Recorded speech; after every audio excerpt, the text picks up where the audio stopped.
শরীফুল ভাই ভাই আছো না? হ্যাঁ ও ভাই আছো না? ভালো আছো না? আল্লাহ রাখছে ভালো। আর কই না গো, বসে বসে। এটা টেনশনে উড়ে গেলাম গা। কি টেনশন? আমার একটা মাইক্রো ফাইন্যান্স বানান নাকি ভাই না? মানুষ তো বহুত মানুষই আছে বানিয়ে দেয়, বিশ্বাস পাই না, ডর করে নে। দুনিয়ার মাইক্রো ফাইন্যান্স রেজিস্ট্রেশন করতেছি আমি, লয়ার আসামে সবগুলা মাইক্রো ফাইন্যান্স আমার থেকে রেজিস্ট্রেশন হয়। তুমি কিনা করো নি? হ্যাঁ, micro finance private limited NGO সম্পূর্ণ কাম করা হয়। কোম্পানির কমপ্লায়েন্স, অ্যানুয়ালি কমপ্লায়েন্স ওগুলা কামও আমি করি। তাই নাকি? ওরে থাকো তুমি। আল্লাহ কি কও দোছে বাড়ি তুমি বুলেকার মানুষ এই যে নে, তোমার- কোন দে- আমি কালকে বরবাড়া গেছিলাম এই কামের নিয়ে জানো? হয় নাকি? তুমি এই যে আমার ব্যানার দেখো, ব্যানার এটা আছে কাম না? তো তোমার আগে জানা লাগছিল।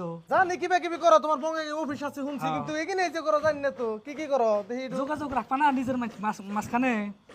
দেখো, micro finance private limited section 8 এর আন্ডারে যদি কেউ বানাবার চায় হ্যাঁ, ওটাও আমার থেকে বানা হবো। তারপরে মাইক্রো ফাইন্যান্স প্রাইভেট লিমিটেড যদি কেউ করবার চায় ওটাও আমার থেকে করা হারবো। প্রাইভেট লিমিটেড কোম্পানি, বিভিন্ন ধরনের মার্কেটিং কোম্পানি কও, স্কুলই কও, এনজিওই কও, এগুলোও আমার থেকে হবো, ঠিক আছে? তারপরে ধরো কোম্পানি বানাইলো, হ্যাঁ আইটিআর ফাইল, জিএসটি রেজিস্ট্রেশন, ওগুলো আমার থেকে হয়।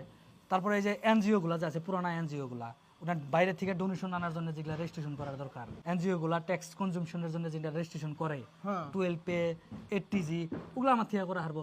তারপরে এই যে বিভিন্ন হোটেল গুলা যে দেখতেছো না, ভাত খাওয়ার হোটেল, ফুড লাইসেন্স ওখানে ফুড করো না? লাইসেন্স, হ্যাঁ ফুড লাইসেন্সের দরকার হয়। আচ্ছা, তারপরে আচ্ছা। ফুড লাইসেন্স না হলে তো চলাই হবো না। চলাই পারবো না। তারপরে দ্বিতীয় কথা হচ্ছে যে বাইরে যে মানুষে মাল পাঠায় বাংলাদেশে, ইনপুট করে এক্সপোর্ট ইম্পোর্ট করে। এক্সপোর্ট করে, হ্যাঁ, ওটার লাইসেন্স আমার থেকে হয়। হয় যে লেখা আছে যে দেখতাছি হ্যাঁ, ইনপুট এন্ড এক্সপোর্ট লাইসেন্স। তুমি কোনে আসাও দেখো কোনটা কোনটা ঘুরছাও। তুমি আমার মাইক্রো ফাইন্যান্সটা কই দিনে বানাই দিয়ার ভাই, ইমার্জেন্সি ভাই। মাইক্রো ফাইন্যান্স 15 দিনের মধ্যে কমপ্লিট হবে। 15 দিনের মধ্যে কমপ্লিট 15 দিনের মধ্যে আমি তোমার কাম করব। কথা তো এক দুকা খেলাবো না।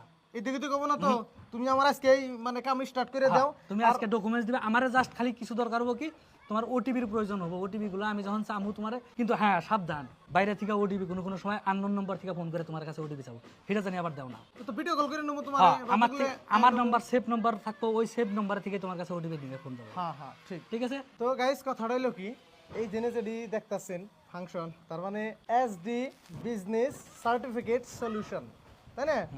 এখানে কি কি সার্ভিস আছে লেখা আছে, আওয়ার সার্ভিস। এখানে আপনার মাইক্রো ফাইন্যান্স ভাই সবকিছু কয়ে গেছে, এনে আপনারা পড়ে দেখলে দিশা পাইবেন কার কোনটা প্রয়োজন। যদি কারো মাইক্রো ফাইন্যান্স, ফুড রেজিস্ট্রেশন, তার বাদে আপনার ইম্পোর্ট অ্যান্ড এক্সপোর্টের বিজনেসের লাইসেন্স, যেটারই যার প্রয়োজন আছে আমি একটা নম্বর দিয়ে দিমু, ওই নম্বরে আপনারা যোগাযোগ করা হারবেন।